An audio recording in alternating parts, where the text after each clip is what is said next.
And then It's not 10 o'clock yet. You have to wait till 10 o'clock. You start 10 o'clock. we said 9:55 we start with the reciting. Okay.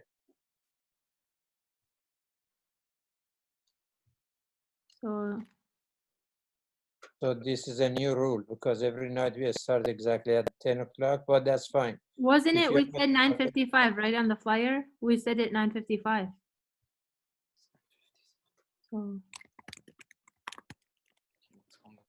ready, Matty? Because soon as they're done, Matty's gonna start at 10 o'clock exactly. So Matty starts at 10. That's the schedule. Okay, sounds good. I'm gonna go right now to the broadcast right now. I will let you know in 1 second.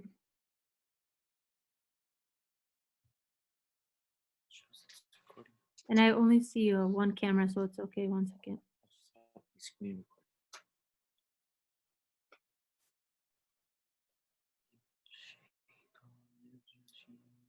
Islamic Council is done. Sorry, some of these, when you click the broadcast, you can only do it right at the last second. So it's doing it right now.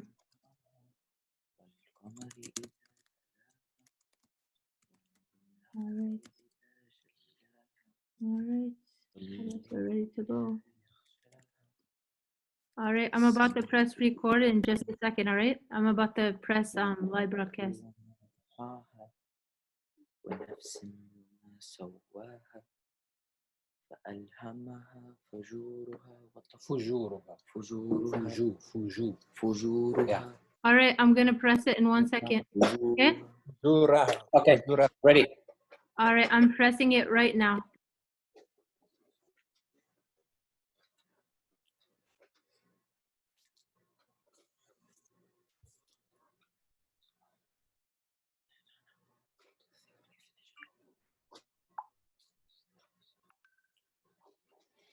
Good evening and welcome to the Islamic House of Wisdom nightly Ramadan program. We are going to start with recitation of the Holy Quran with Yusuf Hashim بعد الصلاة على محمد وآل محمد. اللهم صل على محمد وآل محمد. أعوذ بالله من الشيطان الرجيم. بسم الله الرحمن الرحيم. والشمس وضحاها والقمر إذا تلاها والنهار إذا جلاها والليل إذا يغشاها والسماء وما بناها والأرض وما طحاها ونفس وما سواها فألهمها فجورها وتقواها قد أفلح من زكاها وقد خاب من دساها كذبت ثمود بطغواها إذ انبعث أشقاها فقال لهم رسول الله ناقة الله وسقياها فكذبوه فعقروها فدمدم عليهم ربهم بذنبهم فسواها ولا يخاف عقباها صدق الله علي العظيم. أحسن. صلوا على محمد وآل محمد. اللهم صل على محمد وآل محمد. اللهم صل على محمد وآل محمد. Once again, I want to welcome you to the, thank you, Sheikh. Once again, I want to welcome you to the Islamic House of Wisdom nightly Ramadan program.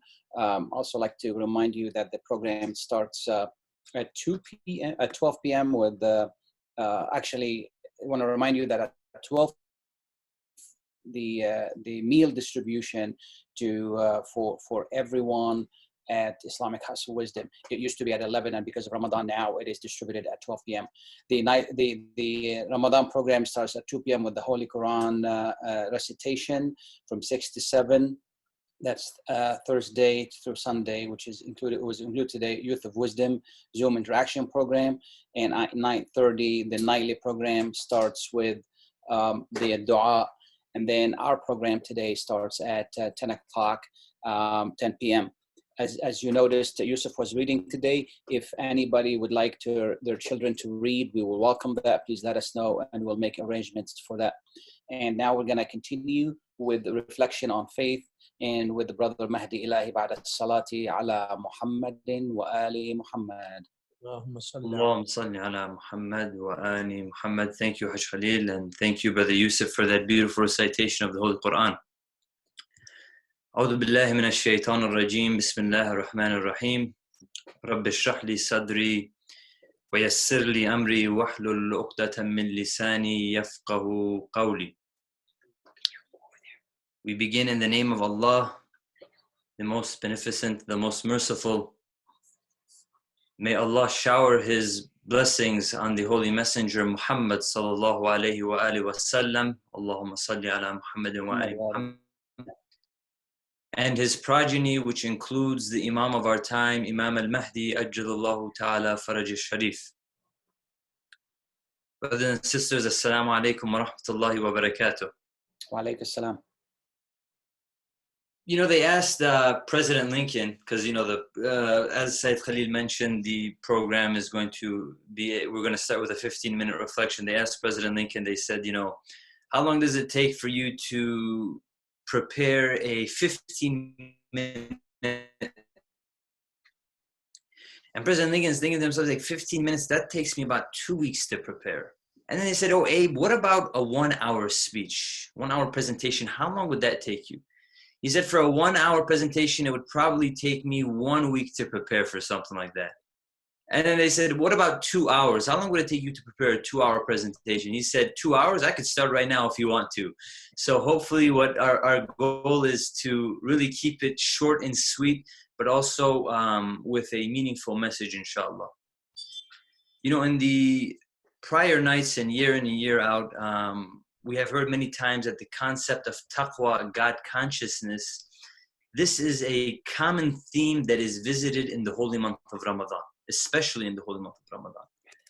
Our efforts of fasting and abstaining from food and materialism, and instead striving to become closer to the Holy Quran and dua, are avenues used in order to incite self-reflection, which in return may instill piety and God consciousness. But before we go on and talk about taqwa, it is just important to realize a key related concept that distinguishes Islam from the religions that came before and even the movements that have come since the birth of this religion, and that is the concept of Tawheed, the oneness of Allah. And we know that in our theology, we have 5 usul ad-din: Tawheed, Adala, Nubuwwah, Imama, and Qiyamah, all which reassure this concept of Tawheed, the oneness of Allah. Imam Jafar as-Sadiq says, our 6th Imam, he says, if people knew Allah, then the value of this world would be less than the soil that they put their feet on. In order for us to prioritize what is important and distinguish between what has true value and what doesn't, we must first know Allah. And you may ask, what do you mean know Allah? What does that even mean? Where do we find this answer of how do I know Allah? And the response is, we don't have to go too far. In fact, our very nature is proof. Allah subhanahu wa ta'ala says, فَأَقِمْ وَجْهَكَ لِلدِّينِ حَنِيفًا فِطْرَةَ اللَّهِ الَّتِي فَطَرَ النَّاسَ عَلَيْهَا. That there is this nature within us, created by Allah, which inclines us to accept the existence of a higher entity or entities. And notice how I say entities, because although our very nature pushes us to accept the existence of the world of the unseen, it does not, however, tell us about the oneness of Allah. In fact, if we look at the many belief systems of people throughout history, we may see some who assign a God to everything that they find in nature. For example, you have a sun god or a moon god, or a God that they assign to rain, or a God that they assign to thunder. And we fast forward even to the time of Arabia, where the idol worshippers of Arabia believed in a higher entity. And their actions of even worshiping idols is proof of that.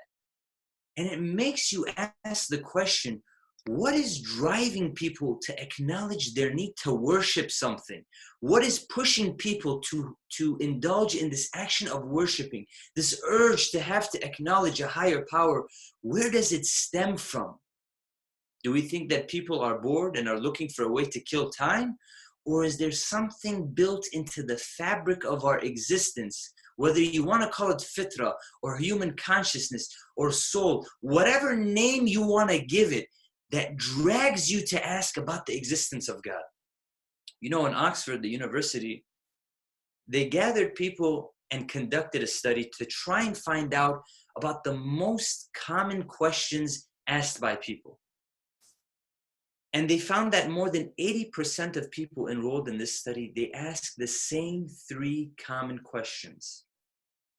The first one, who created me? How was I created?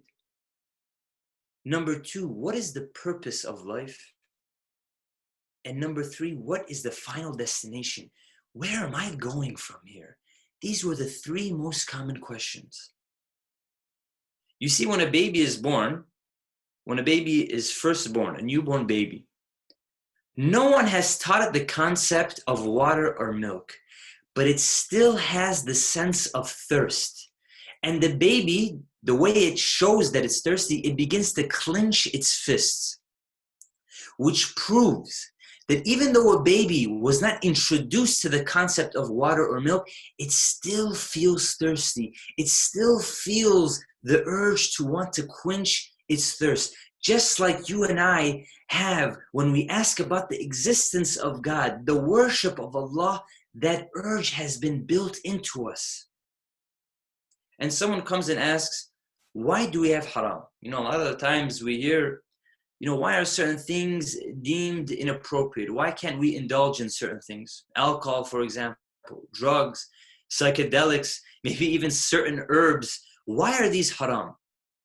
And the answer relates back to these 3 common questions that they found that we ask ourselves. Because it kills the nature. Things like alcohol kill the nature inside of us, where we don't even care to think about those 3 questions.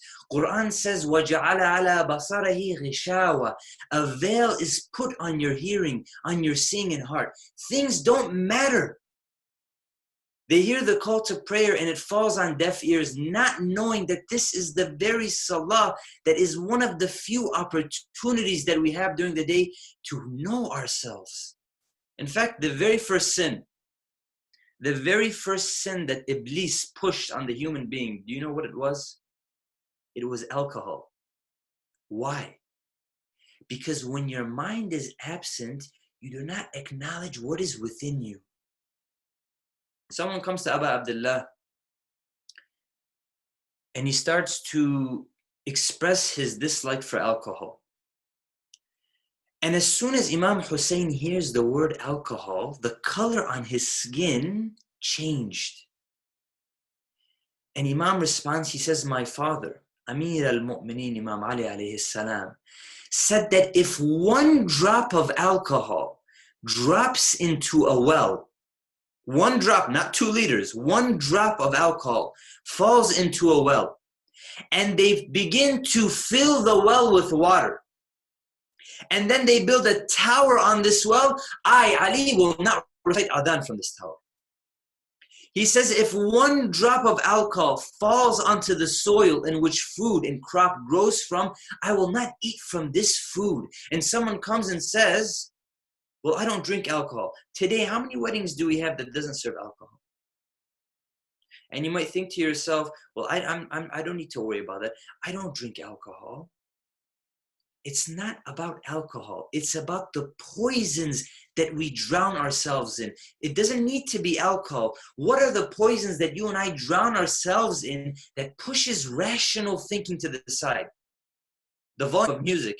And some of the cars today, the bass is risen so high that not only is the person's car vibrating, but your car starts to vibrate too. And now all of a sudden you have, at 8 o'clock in the morning, you have cars dancing on the street from how loud the volume is.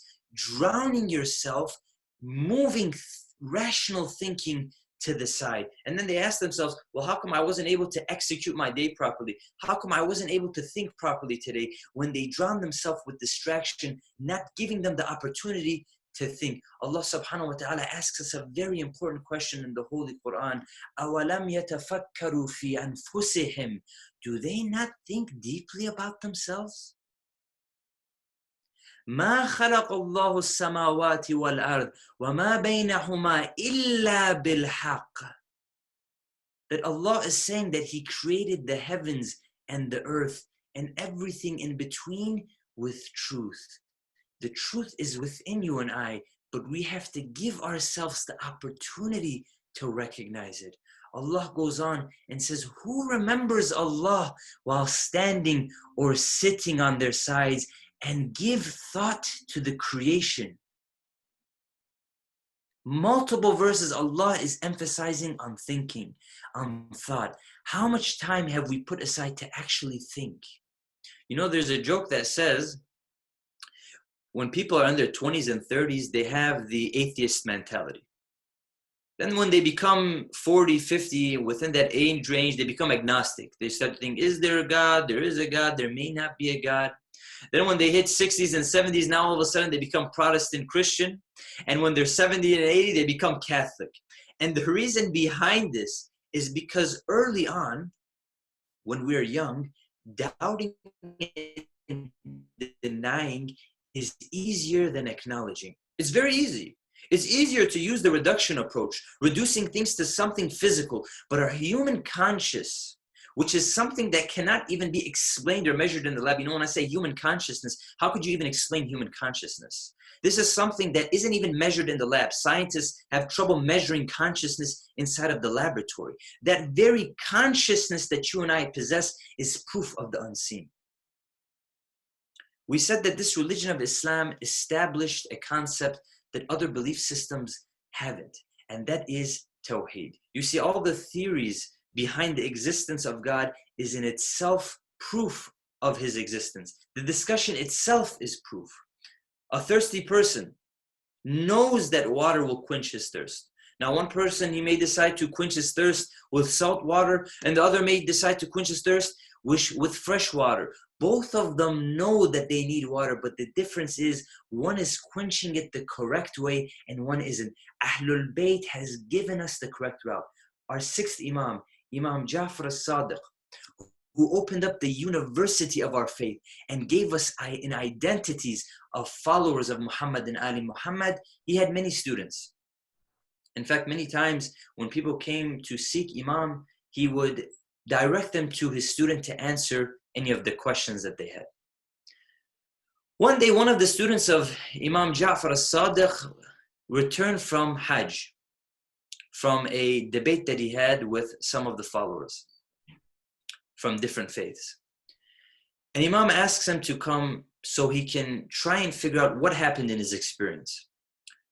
And the student of Imam comes and he says, when I was debating with people from different faiths, when it came to jurisprudence and law, I used their books, I used their faith, I used their hadith and traditions. And Imam says, good. Imam says, what about when it came to the concept of Tawheed?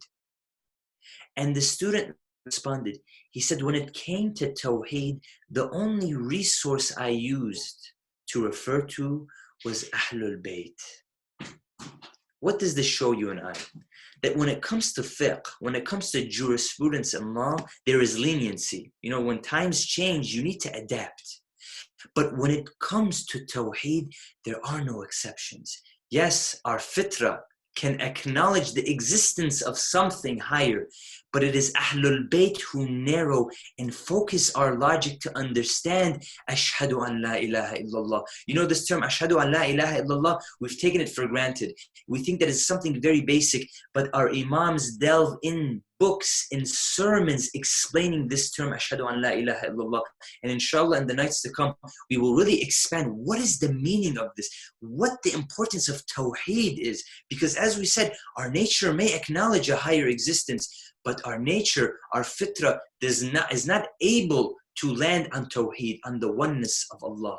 Our 12th Imam recites, إِنَّكَ تَدْعُونِي Oh Allah, you are calling me by my name. You know what the most beautiful word to an individual is? It's their own name. And our 12th Imam says, إِنَّكَ تَدْعُونِي. Oh Allah, you are calling me by name. فَأُوَلِّي عَنْكَ. And moment by moment, I'm turning my back towards you. Think about it practically. How do you feel when you reach out to someone multiple times, maybe through email, through phone call, through text message, and they don't respond to you? You know that they're aware. You know that they received these phone calls and that they're aware about it, but they don't respond to you. How do you and I feel? وَتَتَحَبَّبُ إِلَيَّ فَأَتَبَغَّضُ إِلَيْكَ. Moment by moment, you show affection towards me, but I do not care for you and instead show hatred towards you. Imam says, I have never seen such a noble master, more accommodating to such a dissatisfied servant than you are to me. We ask Allah subhanahu wa ta'ala to protect us in the times of need. We pray for all of those across the world who may be suffering. We pray for the healthcare workers who every day are putting themselves on the front line to ensure the health and safety of our communities. Inshallah, in the coming nights, we will expand on this concept of Tawheed. Today, I just wanted to briefly explain the existence of a higher entity. That is something within us. It is not enough to just acknowledge the existence of something. We need to delve deeper. We need to accommodate our logic. And that is exactly what Muhammad and Ali Muhammad does for us. Wassalamu alaikum wa rahmatullahi wa barakatuh. Thank you, Brother Mahdi. Wonderful message. Job. Said Khalil, we should have Beautiful. asked Mahdi to come more. He's doing better job than his dad is doing, right? we all need you, Sheikh. Oh, thank you. Absolutely, Very absolutely. important subject. I think, you know, the number that over 88,000 people die in this country because of alcohol each year. And they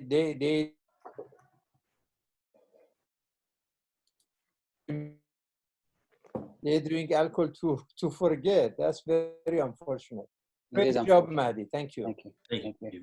Good job, brother. Thank you. And I want to thank you for being with us. Again, this is the Islamic Hustle Wisdom Nightly program. And one thing I want to mention to you before we welcome our guest is that our services have changed because of the pandemic that we're dealing with and the crisis that we're dealing with. And you know, now we're focusing more on humanitarian services. And we need your support, and we need you to help us as much as possible. If you like to donate, there's a link at the bottom on the of this feed, on this post right here on Facebook. Please give us a call. We'll be more than happy to accommodate you. Thank you so much. And tomorrow's program, Haji Sabah Baidoun and Khudr Farhat will be talking about education and youth. We're going to be following the same timeline for the program. And now I'd like to welcome our dear friend, my good friend, and the friend of Islamic House of Wisdom, Council Member David Abdallah, and a successful businessman. I'm really honored that you're joining us. Thank you so much for your time, and happy Ramadan. Assalamu alaikum jami'an. Salam, ahlan wa sahlan. So before we get into the topic that is really we're going to be talking about, just very quickly, we talked about this the other day, and that's the issue of the city. You serve on the city. Now there has been an extension for 15 days. How does that affect city services? Well, what we've done, we've minimized the number of services that are not absolutely essential. So there's some things that, for example, that people needed in the city that are not absolutely urgent. So at this particular time, most departments have half staff or third staff. Only the things that are very, very essential are being worked on right now. So not much ticketing as far as ordinances is concerned, not much ordinance enforcement. Enforcement. City Hall is not open. The mayor is available if they need. The city council is available if they need. Tomorrow we're going to have a Tuesday we're going to have a city council meeting via Zoom, just to be able to make sure that all the bills are paid. But everything is at a minimal case right now because we all have to take on a leadership position and make sure that we all stay at home, including a lot of the employees at City Hall. So I get some calls sometimes from certain people that need some things done.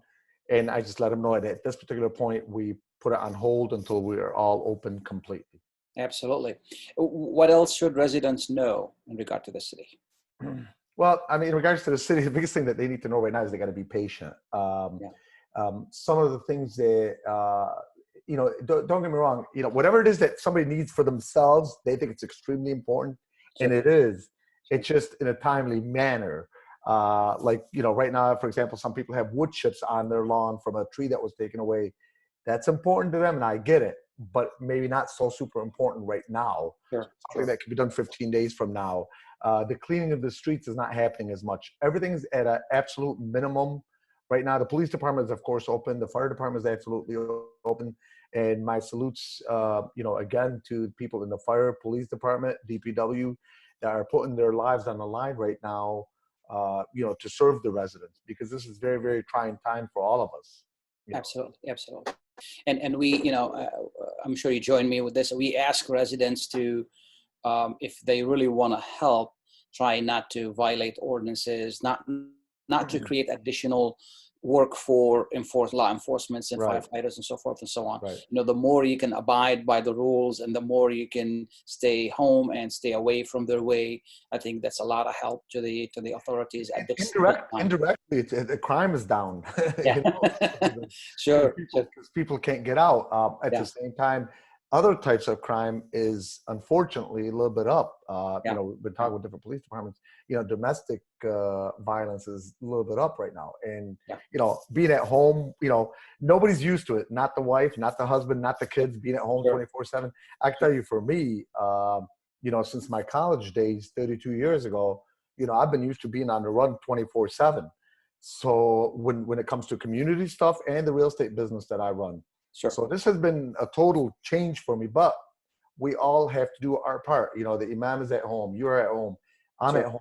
This is the responsibility that we take to make sure that we save other people's lives. We have to stop thinking about just our own lives, but other people's lives. Because sometimes, people take this for granted. Oh, what's going to happen? It's no big deal. Well, no, it is a big deal. Because it is a big deal, there, you increase the chances of somebody else maybe getting sick. Yeah. So we have to take on this responsibility and make sure we all stay home. Absolutely. As difficult as it is, as trying as it is, financially, it's better to be trying financially than to be, la samahullah, have some sort of, acquire this or whatever. Absolutely. Or inflict harm on somebody. Or inflict harm on somebody else. Unwillingly, because, we may be carrier of this virus and we don't even know. Exactly. 50% of people who do carry it don't even know that they do. So we don't want to do that. And that's true. SubhanAllah, you think about it, how crazy this is. Nujarthume, this little thing you can't even see by eye. Yeah. Shut down the whole world. If you would have told me there's something that's going to be able to shut down the whole world, if you think about it, think about it. There's nothing that's shut down the whole world yet. Nothing. I can't think of anything. Even World War II didn't shut down the whole world. It shut down certain countries, but not the whole world. This is absolutely mind-boggling. Yeah. But it shows you. I don't know. For me, it made me even more spiritual. It made me appreciate life a lot more. It made me appreciate the smallest things of life that I used to take for granted. Just walking into a store. I used to walk into a store, get what I need, and walk out. Now I walk in and, I'm worried and I want to make sure I don't touch nothing. And I want to make sure I don't get close to nobody. It makes things a little bit more difficult, but it makes you appreciate what we had now. So now when we say Alhamdulillah, I hope we really mean it. Absolutely. The other day I was looking at an image of New York City, and I remember the last time I was there and I was talking to some of the officials there, and they said to me, what you see here, this is 24/7. It never shuts down. This is the city that doesn't sleep. Right. The guy said, I've been here for 50 years and never seen it slowing down. And now you see it totally empty. Just amazing. Amazing. If one lesson, Hajj Day, we really, and Sayyid, learn from this crisis to not to take for granted anymore, because we're taking everything for granted. I mean, always the mosques were open. Now, all mosques all over the world, even in Mecca, in Jerusalem, in Iran, in Lebanon, Iraq, United States, all the mosques are closed. And many of us missed it, but they were open for eternity. And the Quran used to tell us on Friday, فَاسْعَوْا إِلَى ذِكْرِ اللَّهِ. Join the prayer. And many of us didn't do it. Now we Absolutely. realize that, hopefully we learn to remember these things, Of because, course. I tell you, there I were miss it. I matters miss it bad. after death, when we are in a grave, we ask Allah, oh God, let me go back. This time I'm going to fix it. It says too late now. Yeah, So yeah, absolutely. hopefully that's a You've had big your lesson chance, now. yeah. You've had your chance. Absolutely. Absolutely. Dave, I've known you for quite some times, and I'm proud of that relationship. And I know you're a very successful businessman. And last time we were talking, you mentioned to me that you owe your success to the 5 equities of life. And I would just like you to talk about them for a little bit, and just share with us what you've learned and what made a Sure. difference in your life. Sure. So what I had is, I had a business coach, business life coach, if you want to call it, and I was paying him on a monthly basis to have different seminars that I would go to on behalf of this particular business coach. So a lot of it would be phone calls, a lot of it would be emails. I mean, just different types of training, nonstop, 24/7 with this business coach. And where my life was where I would start work at 7 a.m. I'd finish work at 10:30, 11 o'clock at night. I was working 7 days a week. I had no life whatsoever. All it was real estate, real estate, real estate. And then he taught me about the 5 equities of life, about how to have more balance in your life. And interestingly, I am doing way more business now than I ever did before, because of the fact that I have a much more balance. And when he first told it to me, it didn't make sense, to be honest with you. I thought, no, life is all about just, working and making money and being successful. And that's all life was all about. And he made me realize that is not success. Success is when you have balance in your life. And he started teaching me about the 5 equities of life. And I said, well, what exactly is that? And I'll tell you what those 5 equities are, and I'll get into them with details. One of them is physical, which is exercise, et cetera, et cetera. A second one is spiritual, and he said, whether you follow, whether you're a Christian, Jewish, Muslim, whatever you are, whatever works for you, whatever spiritual part, that's another equity of your life. Financial, which would be business, career, et cetera, et cetera. And then the next one would be family, friends, community. And then the last one would be knowledge, education, mental, that type of stuff. And my life was completely out of balance because it was all about the financial and the work and the career, and that's all it was. Until I finally woke up one day and realized that I didn't even know what grade my kids are in, okay? That was my big wake-up call, because I was on an appointment, and a client asked me, what grade are your kids in? And they were like 2nd grade. And I said, oh, my daughter's in no, You don't remember. 3rd, no, she's in kindergarten. And I'm arguing with myself. And then that was my big wake-up call. I got in the car and I started crying, believe it or not. I'm like, I've become a monster of this business. And that's when he started teaching me about this type of stuff. And that's why I have a much more balanced life. I do a lot more community stuff. So let me give you a little bit of examples of each one of these. Yes, please. So, and I'm going to also give you where I have failed in each one of these, because what you'll realize, I'm not telling you I knew I've got this perfected. No, none of us have this perfected. It's a continuous work on this thing. It's not just a one-time thing. So the first one is physical. So I'll give you where I had failed. I was 221 pounds. I'm not a tall guy. I was heavy set. I was out of shape. I couldn't run for half a block.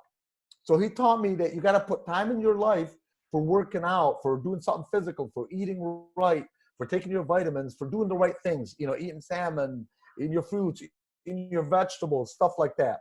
So I started working out. Like right now during this time off, when I run, I'll run 12, 13, 14 miles with no problem. I've gotten myself into much better shape at 170 pounds now from 221, no surgeries. The next one is spiritual. Yeah, alhamdulillah. The next one is your spiritual life.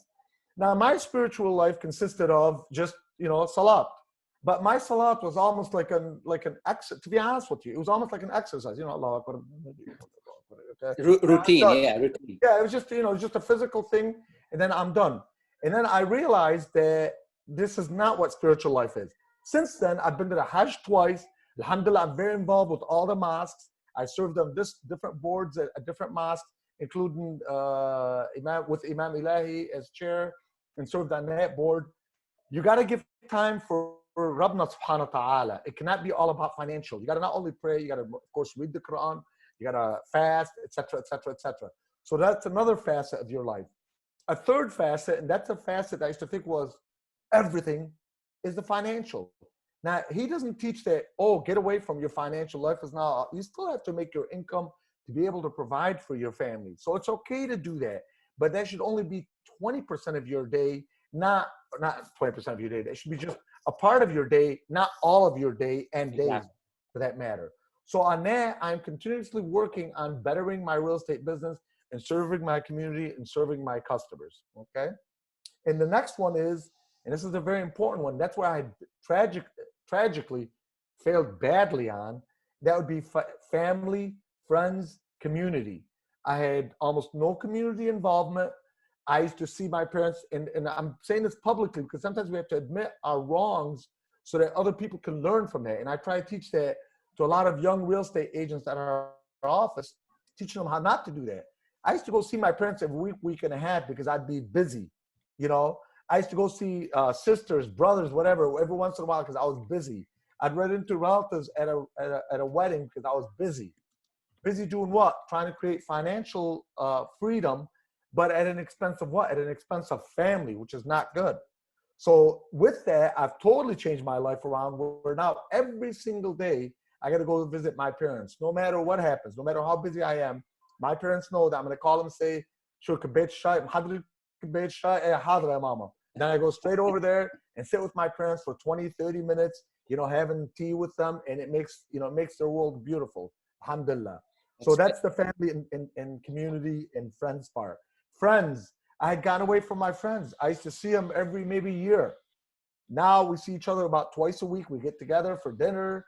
We laugh. You know, you get that part of your life where it's not all family, it's not all community, but also friends where you can sit and relax and just enjoy life a little bit. I never did that before. So this was something I learned. And then the last one is knowledge and mental. And he taught that you got to always continuously gain knowledge, gain education, learn things. Like right now with this epidemic, I'm at home a lot, obviously, right? My wife says I'm crazy.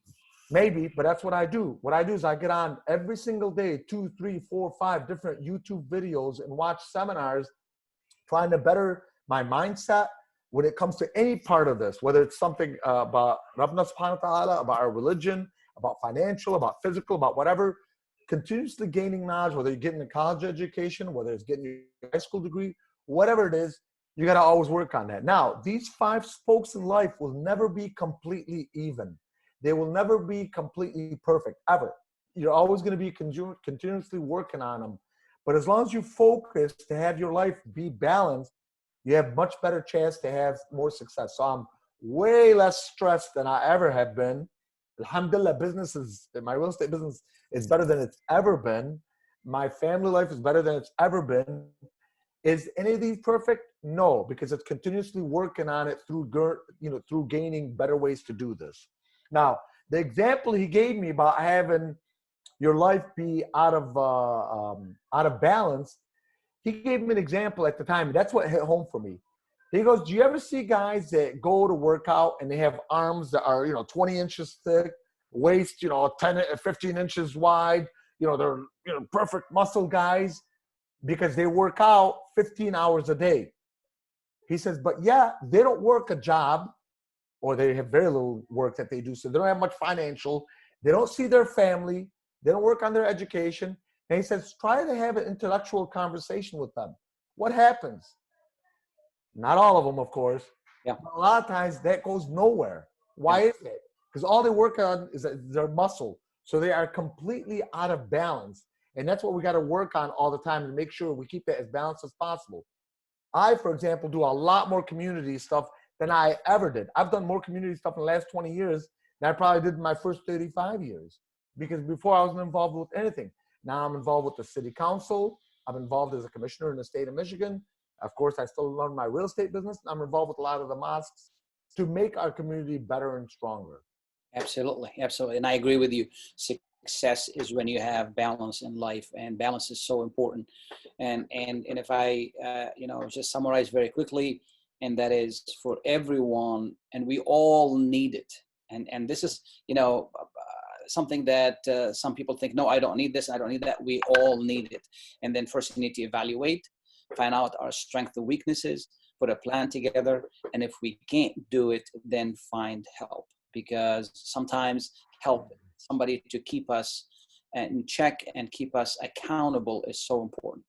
But the mindset has to change from calling things, don't call things a problem, call things a challenge. So for example, you, I, all of us, like if I look at these, I'm continuously challenged by different facets of those 5 equities at any time in my life. And whenever I find myself challenged, that's when I focus on to better that particular one, okay? Because when we call something a problem, that's like a barrier. So I never like to call anything a problem. I like to make sure it's called a challenge, which means I can beat it. It's just a matter of figuring out how, versus saying there's a problem where your subconscious mind tends to shut down and say, oh, I can't solve this. And each and every one of us, alhamdulillah, Rabbana subhanahu wa ta'ala gave us the power to be able to do almost anything we want to do.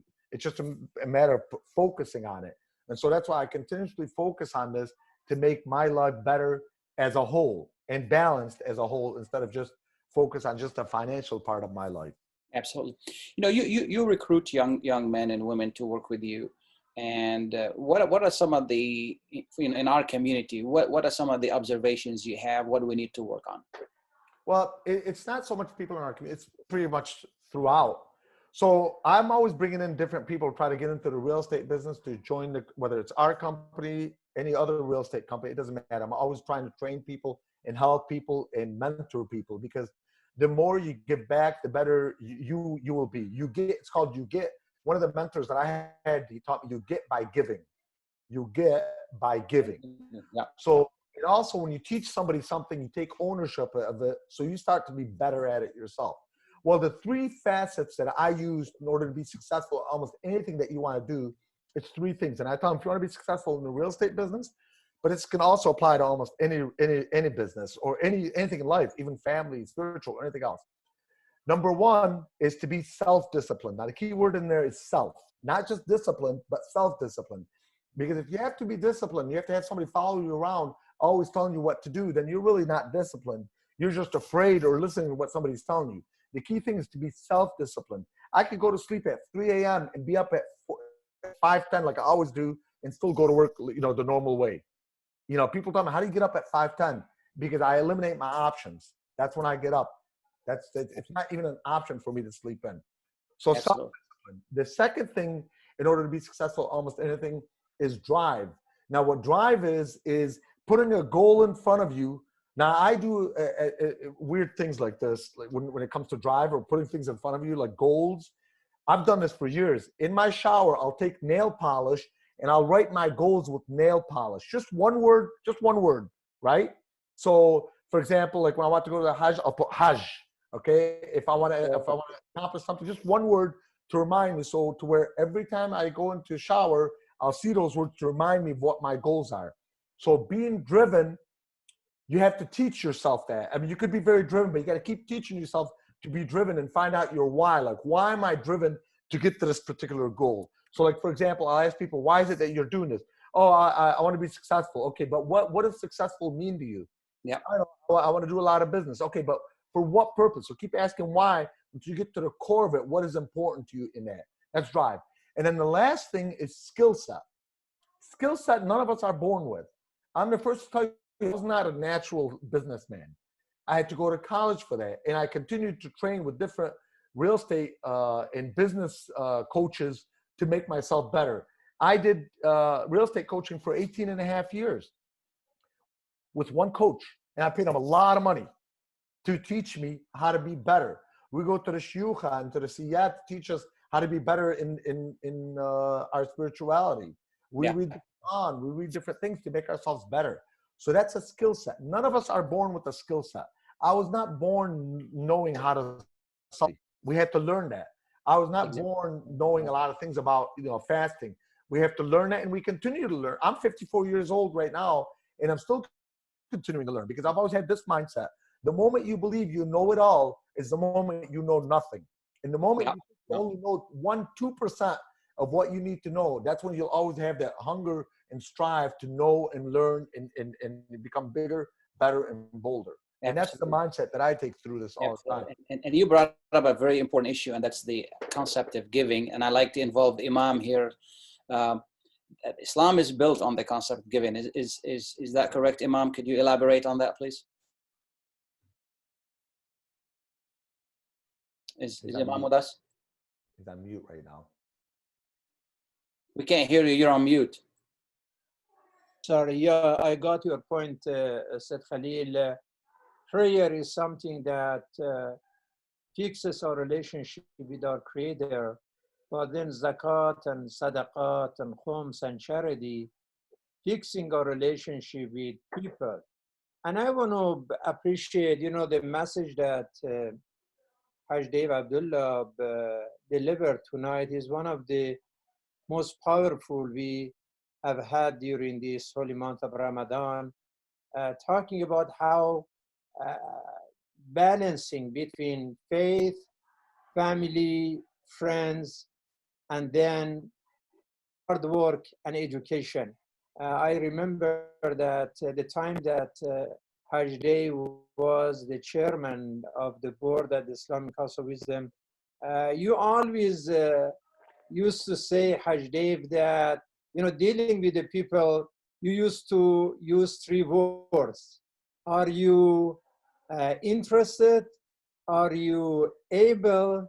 Are you willing? Yeah, I still remember, like it was 10 years ago. That's good. And I think, Good you know, but what is it? I ready, think that it's ready, willing, and able. So when somebody says they want to help, make sure they're ready, make sure they're willing, and then make sure they're able. Because sometimes you can have one and not the other 2, then they can't do nothing. But they got to be ready, willing, and and able. you know, when it comes to your volunteer work, really you are a great role model. You are with the community at a time of happiness, at the time of sadness. When there is a wedding, we see you. When there is an usbu, we see you. And you are the only council member that even many times I've heard, if anybody died, I'm ready to even wash the body. I mean, you know, congratulations, this humbleness, this hard work, this love and passion that you have for the community. I hope the young generation, the present generation, learn all of these qualities that made a role model of the view, and you brought the word al-mizan, the balance, that Quran says, وَالسَّمَاءَ رَفَعَهَا وَوَضَعَ الْمِزَانَ. That the beauty of this creation is that God made the whole thing over a balance, that this creation of heavens and earth. And if we can really bring this balance, I mean, all the suffering and pain in the world because of extremism now, when there is no balance, then we have all this, you know, mess and this chaos, this confusion, that then it caused coronavirus too. I mean, coronavirus doesn't happen by chance. This is human extremism and the absence of balance that brings all these disasters for us. And I think the message that you shared with us, and I'm sure that thousands of people in Michigan, all over the world, are watching what you are saying now, or they would watch the video later on.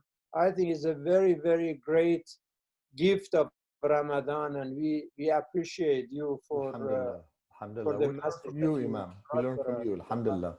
Really great. Any final thoughts, Dave?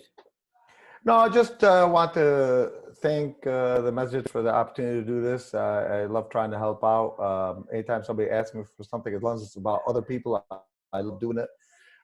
Just want to also say I've always been proud of this masjid and all the reaching out that they do, especially the interfaith stuff. I think it's one of the strongest things that there is at our masjid here, is the interfaith stuff, to make sure that we are not on one little island. We are all humanity. We are brothers in humanity, all of us. And I love the Imam's way of making sure that we are connected to all the communities, the Christian, the Jewish, et cetera, et cetera. If more and more people in this world thought like the Imam does, and like the Imam runs this particular masjid, I think we'd never have wars in this world. But the reason we have a lot of wars in this world is where everybody puts themselves on an island and they separate themselves into different cults or different groups or different countries. And the way this message has been run has always been very, very honorable, looking out to make sure that we build connections with our neighbors and our brothers and sisters in our community. As a matter of fact, during the program, during this holy month of Ramadan, we have invited some interfaith leaders. That's beautiful. They are going to join us and bring the message of unity, the message of dialogue, conversation. And now, more than any other time in this country and this world, we need this connection. Absolutely. We need this communication. We need this cooperation. We need this compassion. Absolutely. And Ramadan is the best time because Ramadan is about connection between God, heaven and earth. The Nuzul Quran, the revelation, made the bridge between the earth and heaven. So we need to be bridge builders, and you are a good example. You are a bridge all the time. You are a bridge. I don't know if the Mahdi is still with us, if he has any question from Hajj Dave or any comment on this. Are you there, Mahdi? Yes. Hajj Dave, you bring up a interesting point in terms of how you organize your day. It reminds me of our sixth Imam, Imam Jafar as-Sadiq, when he was trying to explain the best way to organize your day while you're awake, of course. He says, spend 1/3 of your day on your work, 1/3 of your day on spirituality, and then 1/3 of your day on entertainment. Now, my question to you is, how are you able to constantly do that on a daily basis, split your day between these three? Or do you find yourself, certain weeks you're working a little bit more than usual, or the entertainment side of things, your entertainment has taken over a little bit more on a given day or on a certain week? How are you able to balance it, or does it matter depending on the situation? So when we say balance, this is something that's very, very critical. It doesn't necessarily mean just because there are the 5 equities that each one is 20%. Obviously, we have to use some common sense as far as, like, for example, let me give you an example. Your financial, which is your career, your work, or whatever business that you are in. It's not practical to have your day just 20% your work. Obviously, you put a little bit more hours at your work. So that's not going to be an exact 20 percentile. It's whatever is the ideal percentage towards that. So like for example, in the hadith where there's somebody, and you guys know that one, where somebody's praying at the masjid 24/7, just praying. And then they come and tell them, no, this is not a mu'min. The mu'min is the person that's providing for him. Okay? So do I do a little bit more of one than the other every once in a while? Yes, I do. But I'm always focused on trying to make sure that I hit on each and every one of them. Okay? Because they're a very, very important part of, like, for example, the family or friends one. Well, I have friends that like to get together 5, 6, 7 nights a week sometimes, or 4 nights a week, let's go smoke hookah, or let's sit and drink coffee, or let's go for lunch, let's go whatever. I have to keep that within balance, within reason. Business. In my business, the real estate business, I could work until midnight. I could work until 4 in the morning if I wanted. But again, you got to keep that within reason. Physical. I could, now that I have more time, I run 12, 14, 15 miles. But during the normal week, no, I don't have that luxury because obviously it takes a little bit more time. So I keep that within reason. The key thing is to have a little of everything on a continuous basis. That's the key part. And a lot of these interlap. So for example, if you are physically not in good physical shape, it's difficult for you to go do your job sometimes. So for example, if I am out of shape, when I go to work, I'm going to be exhausted by 2 o'clock. If I'm out of shape and Imam Ilahi calls me and says, Brother Dave, do you mind coming in and helping out with XYZ, whatever it is, at the masjid at night, I'm going to be too tired to be able to go there at night because I want to take my nap. Okay. So a lot of these kind of like, cross each other, and you want to try to keep them as balanced as possible as you can, but it's never perfect. It's now, how long did it take you to reach this state? Because I'm sure earlier on, like you were explaining, you were more consumed with your work. Is it safe to say that you could have incorporated this program that you're currently on early on in your life, or is it the fact that you struggled and worked so hard initially that you're now able to do those? I was blind, Brother Mahdi. I was completely blind. I didn't know, like in my brain, I thought I was being a good father. I thought I was being a good son because I'm making the financial so I could provide for my parents so I'm being a good son. Well, a little bit more than just providing for your parents financially, they want to see you. You know, I gave the example of a simple thing such as, hey mama, شو حضرتك كوباية شاي؟ ايه حضرتها يا امي. Okay, that's just كوباية شاي. I'm not going there to get a free cup of tea. But to her, it's the world. She loves it. And she brightens up when she sees, whether it's me or any of my other brothers and sisters, okay? I was completely blind. I was working thinking I was a good person. It was because I was focused on just the financial part and didn't realize that there's other parts of your life. Like, for example, the Hajj, my first trip to the Hajj, I ended up going twice. The first trip to the Hajj, I used to think you could only go to the Hajj when you're 70, you know, because otherwise, how can I go to the Hajj right now? I'm working. I got job. I got work to do. I got business to run. Yeah. Well, do you know what woke me up about the Hajj? Or even like your father said, you know, about ghusl al-mayyit, washing the dead. You couldn't have gotten me to wash the dead in a billion years. A, not take the time for it, and B, I was afraid of the dead like no tomorrow. But what woke me up to both of those, there was Khalti, Allah yarhamha, they were burying her. And they needed somebody that's related to her. She was, Allah yarhamha, a little heavy set, to turn her over in the grave. I'm standing above, and that was during my work 24/7, and the sheikh that's inside the grave says, you know, he says, that's her nephew. He says, Dave, can you come down and help us out? I got too embarrassed because there was like about 100 people there to say I'm too afraid, but I was sweating. I was sweating. I mean, you get into a grave and I'm afraid of the dead. Well, I came down and then the sheikh took my hand and put it on her shoulder and then started reading her, you know, her last rites, right? While he's reading it to her, I'm sweating like 8 gallons of sweat.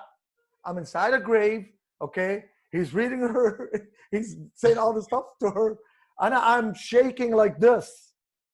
I got out, I was still in my early you know, I was still like probably early 40s. I got out, and I got in the car with my wife, and I said, I'm going to the Hajj. She goes, what? I said, I'm going to the Hajj. She said, what do you mean? I said, I sensed death, I felt it. I'm going to the Hajj, I gotta do this. I can't guarantee I'm living until I'm 70. She thought I'd get over it. Well, guess what? 3 weeks later, I was in the Hajj. Yeah. Okay.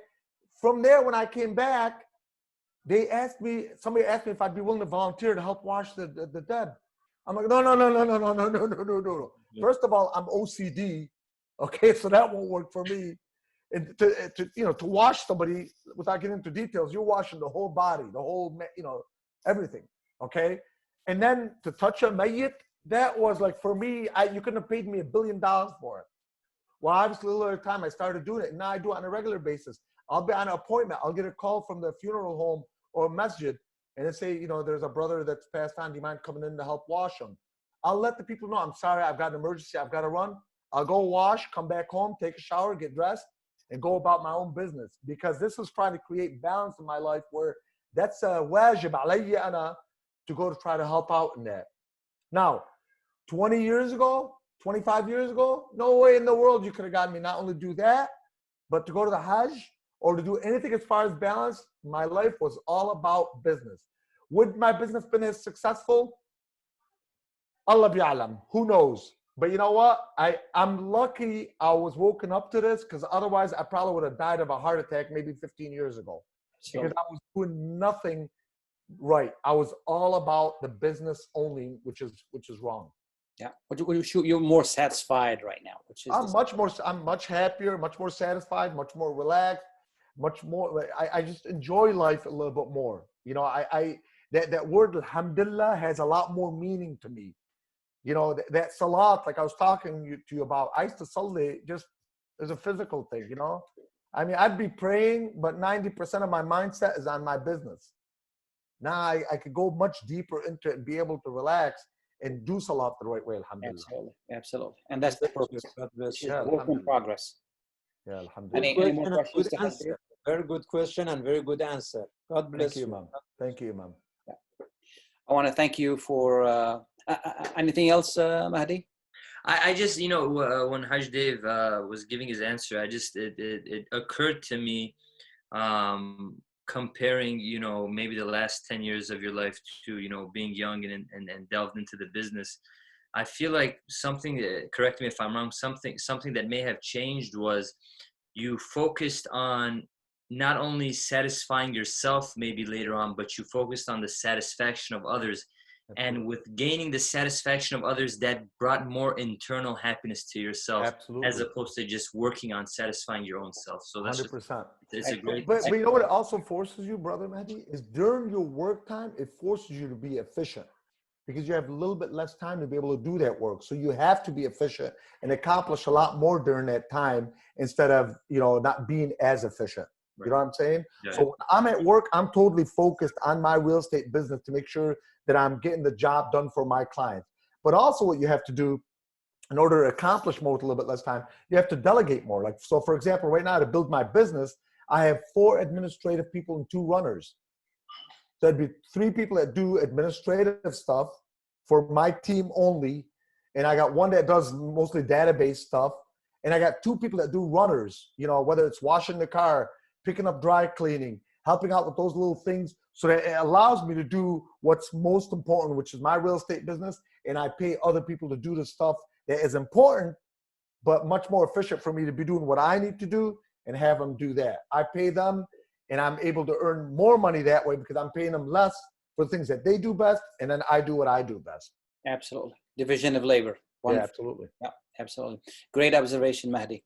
Habibi. I want to really thank you for being with us. This is my pleasure. This is great. We really enjoyed every minute of it, and you're sharing your success story with us, and hopefully we're inspiring others. And if somebody needs to reach you, how can they reach you? They can contact me at 313-203-8215. Thank you so much. You have a wonderful, problem, wonderful evening. Thank you. Thank you for being with us. And Mahdi, say hello to your brother Muhammad for me. I love that boy. Yeah, for sure. Have a great I night. love him. I love him. Just a reminder, the food program, again, it's at 12 p.m. You can pick up food from Islamic House of Wisdom. As I mentioned before, most of, we're focusing on humanitarian help. At 2 p.m., Holy Quran recitation. 6 to 7 p.m. Thursday through Sunday, Youth of Wisdom Zoom interactive program. 9:30 p.m. is the nightly program, the one that we're having right now, which starts with the dua iftitah and at 9:30, and then the nightly program at 10 p.m. I want to urge you to and encourage you to support Islamic House of Wisdom, support our programs, support all the humanitarian services and outreach that we do. There is a link on Facebook for you to donate, or you can reach us as well to do that. And I would like for Imam Ilahi to close this session. Let's pray. Bismillah ar-Rahman ar-Rahim. اللهم كن لوليك الحجة بن الحسن صلاتك عليه وعلى آبائه في هذه الساعة وفي كل ساعة وليا وحافظا وقائدا وناصرا ودليلا وعينا حتى تسكنه أرضك طوعا وتمتعه فيها لا. اللهم اغفر للمؤمنين والمؤمنات والمسلمين والمسلمات الأحياء منهم والأموات وتابع بيننا وبينهم بالخيرات. اللهم اكشف هذه الغمة عن هذه الأمة. اللهم اصرف عنا الوباء والبلاء والعناء. اللهم اشفنا شفاء تاما وعافنا في أبداننا وأخرجنا مما نحن فيه من الهم والحزن والكرب. اللهم ارحمنا رحمة واسعة وارزقنا عافية الأبدان ونور الأبصار يا كريم يا رحيم يا عليم يا رب العرش العظيم برحمتك يا أرحم الراحمين وصلى الله على محمد وآله الطاهرين. Allah ma'akum. Good night. Thank you very much for participating and for your patience. See you again tomorrow night, inshallah. Wassalamu alaikum wa rahmatullah. Good night.